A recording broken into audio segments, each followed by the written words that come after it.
I was elbow-deep in conduit wiring when I heard the screech. "Excuse me, excuse me." I dropped my wrench and turned around, already knowing what was coming.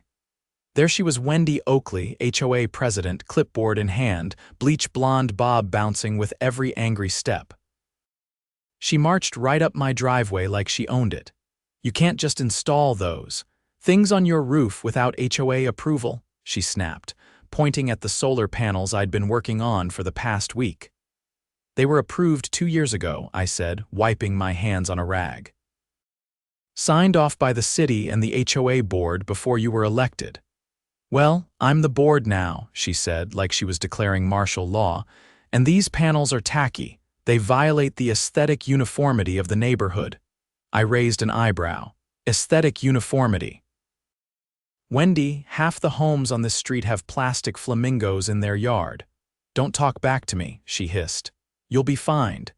And if you don't remove them voluntarily, the HOA reserves the right to take action." "Good luck with that," I muttered. She stormed off, heels clacking down my driveway like a warning shot. I watched her go, then looked up at the panels on my roof. They weren't just for my house. Nope. I'd built this system to do something bigger. See, my name's Paxton Sharpe. I'm an electrical engineer, and after 20 years working on energy systems for the military, I retired and moved into this quiet little suburb thinking I'd get some peace. Instead, I got Wendy. She'd been HOA president for 6 months, and in that time, she created more rules than a federal tax code. Fines for unapproved garden gnomes, monthly lawn inspections, and don't even think about painting your mailbox the wrong shade of black, but my solar panels. They were my answer to all of it. I'd spent months designing a private grid tie system that not only powered my home, but routed excess power into a microgrid I'd quietly connected to 7 other houses on the block neighbors, who were just as fed up with Wendy as I was. Thing is, the HOA's own community center, the pool, and the front gate all ran off the same outdated line I'd tapped into for stability testing, and they didn't even know it until last night. The power went out across the entire neighborhood except for the 7 homes I'd wired and, ironically, the HOA's facilities. That was no accident. The city grid tripped due to a blown transformer. My system kept the essentials running. No one noticed, except Wendy. "Why does your house have power and mine doesn't?" she demanded this morning, voice cracking with suspicion. "Maybe your God complex shorted the fuse box," I shot back. Now she was back again, marching across my lawn like a woman possessed, this time dragging behind her a guy in a faded polo and khakis. He barely kept up. "This is Bruce," she barked. "Our HOA's compliance officer." Bruce gave me a tired nod. "Sir, Wendy tells me you're operating an unauthorized electrical system. That would be a serious violation of property standards." I crossed my arms. "You mean the system that kept the HOA pool pumps running last night? That one?" Bruce blinked. Wendy's mouth opened, then closed. "I've got logs," I said, tapping my phone. "And receipts. And a copy of the agreement I had with the previous board. I even filed notice with the city utilities office. You want a copy?" Wendy's face turned a shade of red I didn't know existed. "You can't just this is an overreach," she sputtered. "No, Wendy," I said, stepping closer. "What you're doing is an overreach, and now it's my turn." Wendy didn't say another word that afternoon. She turned on her heel and stomped all the way back down the street, dragging Bruce behind her with a grip that would have cracked a mannequin's wrist. I leaned against my fence post, watching their retreat, but I didn't feel triumphant, not yet. By sunset, I started getting knocks. First was Mr. Chen from 3 doors down, the retired dentist who always wore socks with sandals and brewed his own kombucha. He looked concerned. "Paxton," he said, glancing back toward the road, "I just got a letter hand-delivered from the HOA. Says I'm being fined for receiving unapproved utilities from a non-sanctioned source." I took the paper and scanned it. "Let me guess," I said. "No HOA letterhead, no board vote, just Wendy's signature at the bottom," he nodded. and a warning that another infraction could result in property liens. By the time I had set the kettle on, 4 more neighbors had shown up with identical notices. All of them were part of the microgrid. The last to arrive was Lucinda, a nurse who lived alone and worked night shifts at the trauma center. "She slid it under my door," Lucinda said, holding up the crumpled paper. "Didn't even ring the bell." "I swear that woman's trying to make people afraid to flush their toilets." "Come inside," I said. "We're not going to take this lying down." I laid everything out on the dining table. Power logs from the last 72 hours, the microgrid architecture schematic, contracts with the city's utility commission, even the legal memo from the law clinic at the university that reviewed my setup when I first built it. "She can't fine you for receiving power," I said. "There's no rule in the bylaws about shared infrastructure. And even if there were, it'd have to be passed by a board vote and registered with the city." Lucinda pointed to a highlighted clause in her notice. "She's citing endangerment of community safety through unauthorized energy distribution." I laughed, but no one else did. "She's trying to make it sound like we're running a nuclear reactor," I said. "Fine. If she wants to play legal chicken, I'll bring the whole roadmap." By morning, I had filed an injunction with the City Council's Utilities Oversight Committee. I included photographs, timestamps, and a notarized letter from the city inspector who'd approved the microgrid installation. But that wasn't the part that really got things moving. It was when I emailed a copy of Wendy's bogus fine letters to the state attorney general's office. 3 days later, 2 unmarked sedans rolled into the neighborhood. A soft-spoken investigator named Carter stepped out, flashed a badge, and started knocking on doors. He wasn't alone. A woman with a legal pad and a camera followed him, documenting each letter, each complaint. When they reached my house, I handed them the original agreement with the previous HOA board and the city permit. Carter scanned it, then looked up. "Did you say she threatened liens?" "I've got audio," I said, pointing to the dash cam mounted on my garage wall. "She told Bruce she'd make their wallets bleed until they cut the power. You mind if we take a copy of that?" Already on a flash drive. While the state built its case, Wendy doubled down. She held an emergency HOA meeting in the clubhouse. Flyers went up overnight, taped to everyone's mailbox. The font was in all caps and the title read, "Underground Energy Ring Threatens Neighborhood Safety." I had to see it for myself. The clubhouse was packed. Folding chairs were pulled from the storage closet. Wendy stood at the front in a blazer that looked 2 sizes too small, waving a folder dramatically. "These individuals," she said, pointing to a slide of 7 circled homes, "have bypassed official channels and introduced rogue electrical systems into our community. We must act before this neighborhood becomes a disaster zone." An older woman in the front row raised a hand. "But the lights stayed on during the outage because of that system, didn't they?" "That's irrelevant," Wendy snapped. "It's about control. If they can power their homes without oversight, what's next? Breaking zoning laws, digging wells." A few people exchanged glances. I stood up. "Wendy," I said, "you're accusing your neighbors of trying to keep the lights on during a blackout." "Do you hear how that sounds?" She turned to me slowly, eyes narrowed. "You're not on the agenda," she said. "Neither is fraud," I replied. "But here we are." Someone in the back laughed. I held up my phone and tapped the screen. "By the way, this meeting, it's being recorded and streamed." Her face froze. "Say hi to the city council," I said. Outside, parked across the street, was a city technician van with a signal dish. I had called in a favor. The feed was already being reviewed by the committee overseeing HOA enforcement violations, and they weren't pleased. 2 more days passed. Then came the letter, certified, signed, delivered. It was addressed to the residents of our subdivision, informing them that the HOA was under formal investigation for abuse of authority, issuing fraudulent fines and threatening unauthorized financial penalties.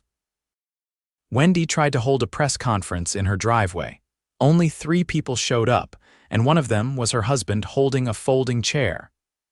The other two were local reporters who had gotten wind of the investigation and wanted a statement. She tried to claim I was operating an illegal utility company. Carter showed up before she finished her sentence. "You're not under arrest," he said calmly, "but you are required to cease all HOA activity until our review is complete." She ignored him. He repeated it. She tried to walk away. That's when he handed her a summons. Her face went pale. She didn't speak after that. Within a week, the interim board took over 3 residents who had volunteered during the last election, but were pushed off the ballot by Wendy's technicalities. They reviewed all the fines she issued. Every single one was rescinded. The clubhouse's internet got upgraded. The new board asked if I'd install smart meters to track electric use more accurately and fairly distribute costs. I agreed on one condition: that the bylaws be rewritten with a public vote and a rotating leadership mandate. They called a special session. 94% of the residents voted in favor. Wendy's house went up for sale 3 weeks later. Her husband moved out first. As for the microgrid, it expanded. We got city funding to develop a pilot program. By the end of the year, 20 homes were connected. And the best part, every time someone turns on a light in this neighborhood, they're reminded who really powered the change, not with threats, not with fines, but with facts, resolve, and a few well-placed wires. Rain pattered softly against the windows as I pored over the documents on my workbench. The neighborhood was quiet for the first time in months. Wendy had vanished from public view since the summons, and the interim board had started holding open meetings in the community center every Tuesday night. Things were settling, but I wasn't ready to hang up my tool belt just yet. A knock came at the door, 3 quick taps. I opened it to find Jacob, a city compliance officer I'd met only briefly during the investigation. He carried a small case under one arm and looked uneasy. "Paxton," he said, glancing over his shoulder. "Mind if I come in for a minute?" I stepped aside. He walked in, set the case on the kitchen table, and opened it slowly. Inside were 3 sealed plastic bags, each containing a different type of RFID keycard. "These were recovered from behind the community center's breaker panel," he said. "Maintenance guy found them taped inside the wall cavity during a scheduled inspection." I frowned, leaning over for a better look. "These aren't from the front gate system." "No," Jacob said. "These are coded to override the smart locks on individual homes. We ran the credentials. Turns out they correspond to a batch ordered last year through a private vendor. The shipping address, a P.O. box registered to a shell company." I looked up. "Let me guess, that company's manager was." "Wendy Oakley," he said, "at least until 6 months ago." I sat down across from him. "You're saying she had access cards made to open people's houses?" Jacob nodded grimly. "We found 12 of them. The batch was big enough to make 20. I stared at the table. My house was on that list. So were the other homes on the microgrid. Jacob handed me a printed sheet showing a map of the neighborhood. Every home that had received one of Wendy's fake citations was marked in red. "She was targeting only the ones connected to your system," he said. We pieced it together after reviewing the timestamps from the clubhouse's internal camera network. She accessed the server room outside of scheduled maintenance hours 5 times in the last quarter. I narrowed my eyes. "What was she accessing?" "The camera storage," Jacob said. "She scrubbed the footage during key dates, but we pulled backups from the cloud thanks to a technician who mirrored the drives during the last firmware update." The air in the room seemed colder now. "She entered 2 homes while the residents were at work," he continued. "No signs of forced entry. She was searching for something." I stood up and walked to the window. "So this goes beyond fines and intimidation. She crossed into criminal territory, unlawful entry, tampering with municipal infrastructure, fraud. Possibly even data theft."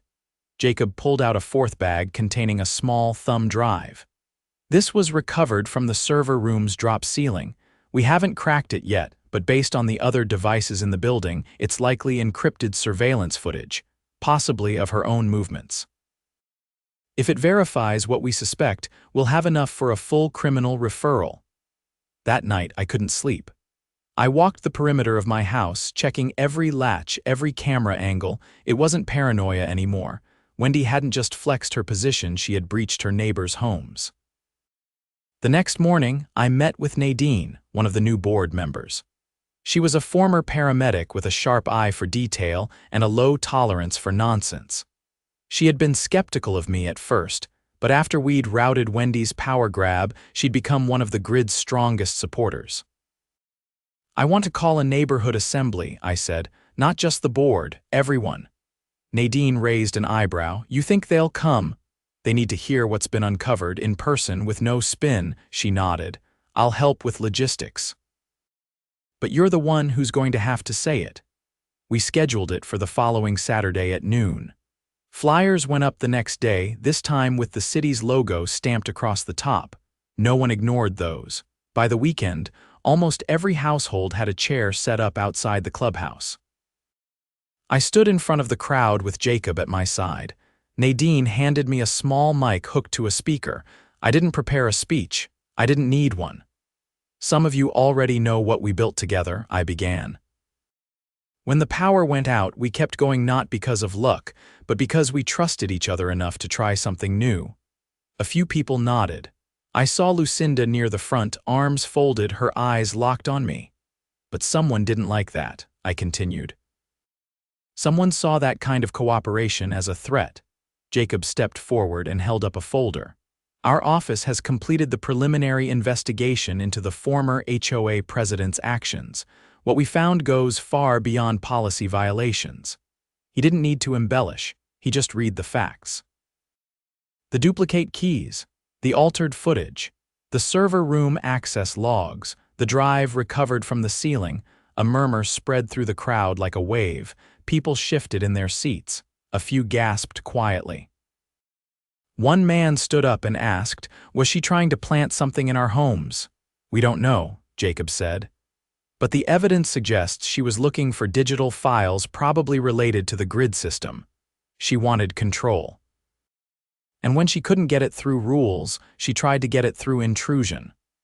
A woman near the back shouted, "What happens now? Does she get arrested?" Jacob kept his tone measured. "We've referred the case to the district attorney. Based on the charges, it's likely she'll be indicted." "But the process takes time."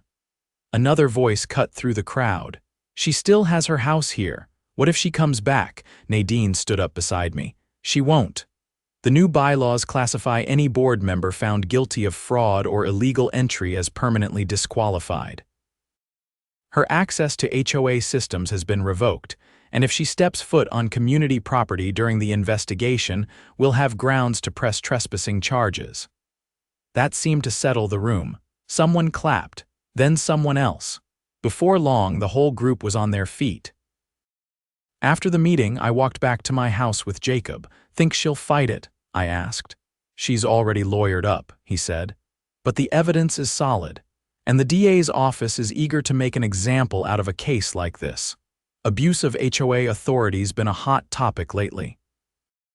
You might have just kicked off a wider crackdown." That night, I received an email from the city's Renewable Energy Council. They wanted me to present the microgrid project at their upcoming summit. Apparently, word had spread. I agreed, but I had one condition. "I want representatives from my neighborhood there," I wrote. "This wasn't just my system, it was ours." The following month, I stood on a stage in front of 100 officials, engineers, and policymakers. I showed them the blueprints, the power logs, and the community feedback. But what really got their attention wasn't the tech, it was the story, not of sabotage, but of solidarity. Regular people pushed too far, deciding that resilience meant more than just lights staying on. It meant standing up, adapting, refusing to be bullied by a clipboard and a title. Back home, things kept changing. The microgrid expanded again, this time with city grants. We added battery storage, smart relays, emergency protocols. The new board restructured the HOA budget. Dues went down. Events came back. People started talking over fences again. As for Wendy, she never returned. Her house sold quietly to a young couple who ran a food truck. They painted the shutters orange and put up wind chimes. No one complained. And every evening, when the sun dipped low and the panels on our roofs caught those last rays, I'd walk outside and watch the lights blink on across the street, one by one. Not because someone in a jacket said they could, but because we made it happen. Together. The council summit had only been a week ago, but already, requests were pouring in. Other neighborhoods wanted to know how we'd done it. City planners asked for consultation hours. Even a state representative had left a voicemail asking if I'd consider testifying about microgrid resilience next legislative session. But that wasn't what was on my mind, not that morning. That morning, I was standing in the middle of my garage, staring at a row of empty conduit boxes that used to house the auxiliary grid relays units I'd installed but hadn't yet activated. They were gone. I hadn't told anyone about them, not even the board. The only person who ever knew the detailed architecture of the system beyond the public specs was me. Or so I thought. I checked the access logs. Nothing. The cameras. Offline between 3 and 5 a.m. Hardwired ones too clean cut at the junction. Whoever had done it knew exactly what they were looking for. I didn't bother calling the board. This wasn't a community issue anymore. This was targeted. I called Detective Ayala. She arrived an hour later in plain clothes, no flashing lights, no fanfare. Just a battered leather satchel and a quiet intensity that didn't need a badge to be felt. "Walk me through it," she said as we stood in the garage. I pointed to the wall. 6 relays, each one housed in a grounded case. Same type we use for the backup node at the community center. They're not even active yet. Basically just placeholders for future capacity.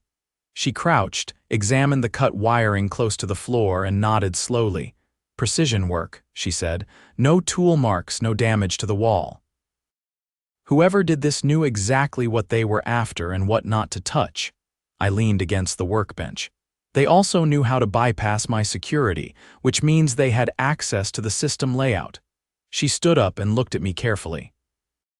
"You think it was her?" "I think someone with her level of access," I said. "Or someone she gave it to." Ayala didn't say anything right away.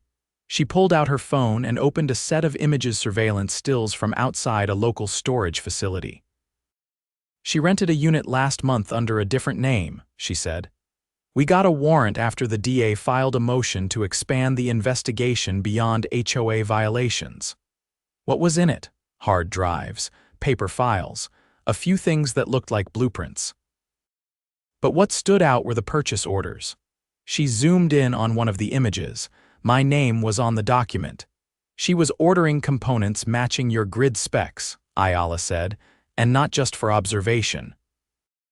These were configured for active manipulation." "She was trying to build a backdoor," I muttered. "More than that," she said. "She was trying to reroute authority. If she could replicate your nodes, she could theoretically make the grid report to her control system." I pointed at the wall. "Then she's not done. Those relays weren't the end game. They were the missing link." Ayala made a call. By that evening, a search team had been deployed to a vacant property just outside city limits, a farmhouse that had been gifted to a shell nonprofit last year. One that, on paper, had no board members and no official address. But the title transfer had gone through the same P.O. box Wendy had used to order the RFID keys. The farmhouse was empty by the time authorities arrived, but in the basement, they found a setup that mirrored mine. Inverters, junction boxes, even a networking hub built from salvaged municipal equipment. Stolen, in all likelihood. And in the center of it all, bolted to an industrial rack, was a remote access terminal displaying a familiar interface. Mine, she had cloned my system. Down to the font. The district attorney didn't need more than that. A formal indictment was issued 2 days later, covering charges that now included burglary, unlawful surveillance, wire fraud, and attempted infrastructure sabotage. Wendy was arrested at a rest stop 2 counties south. She had changed her hair, was driving a rental, and had 3 phones in her purse. We learned later that she'd been planning to flee the state. The news broke fast and wide. It wasn't just a local scandal anymore. Now, it was being reported as a case study in how unchecked HOA authority could evolve into something much darker, an attempt to co-opt public infrastructure for private control. The city called a special session. The mayor herself addressed the matter, standing before a packed chamber. "This is not about one rogue individual," she said. "This is about transparency and oversight in every layer of governance, no matter how small." She announced the formation of a task force to audit HOA practices across the metro area, starting with mandatory reporting on all enforcement actions, spending, and board election procedures. The neighborhood was quiet that night. No block parties, no fireworks, just the soft hum of power lines and porch lights flicking on in rhythm like the houses were breathing together. The board called me in for a private meeting the next morning. "We want you to take an official role," Nadine said. "Community energy liaison, will pay you a stipend. You'd oversee future expansion and coordinate with the city." I looked around the room. These weren't people vying for power anymore. They were tired, ready to rebuild. "I'll do it," I said. "But I want full transparency. All decisions related to infrastructure get logged, publicly." They agreed unanimously. Cleanup took weeks. We had to replace every compromised junction, audit every line of code in the grid's firmware, and purge the cloned interfaces from the system. I brought in a few former colleagues, engineers I'd served with, to help redesign the security architecture from the ground up. We made it modular, distributed. No single point of failure, and no admin override, not even for me. Just access tiers, consensus protocols, and paper trails for every change. By the time the next season rolled in, the system had expanded to 28 homes. We added load balancing, predictive outage mapping, and a community dashboard that showed real-time usage data with easy-to-read metrics. Kids started coming home from school talking about Paxton's grid like it was a science project. A few of the parents asked if I'd teach a weekend workshop. I said yes. We built a model circuit on folding tables in the clubhouse and watched their eyes light up when the LEDs blinked on. That's when I realized what we'd really built, not just a power system, a community that knew what it meant to protect itself. I never saw Wendy again. Her trial date was set for late fall. The charges were serious enough that even with a defense team, she'd be seeing the inside of a courtroom for a long time. Maybe longer inside a cell. The house she left behind became a rotating rental. No one wanted to live there for long. Some places just carry a stain too deep to scrub out with paint, but the neighborhood healed. We held our first open election that winter. Every position had at least 2 candidates. Every vote was counted by hand in front of everyone. No one ran unopposed. And when the results were in, the board members shook hands with those who didn't win. No hard feelings, just mutual respect. That night, I stood on my porch, the air crisp and quiet. I looked down the street, past the homes, past the lights, and saw the faint glow of the community center's rooftop panels still catching the last breath of dusk. We didn't just survive Wendy's reign, we rewired the future. And this time, the power belonged to all of us.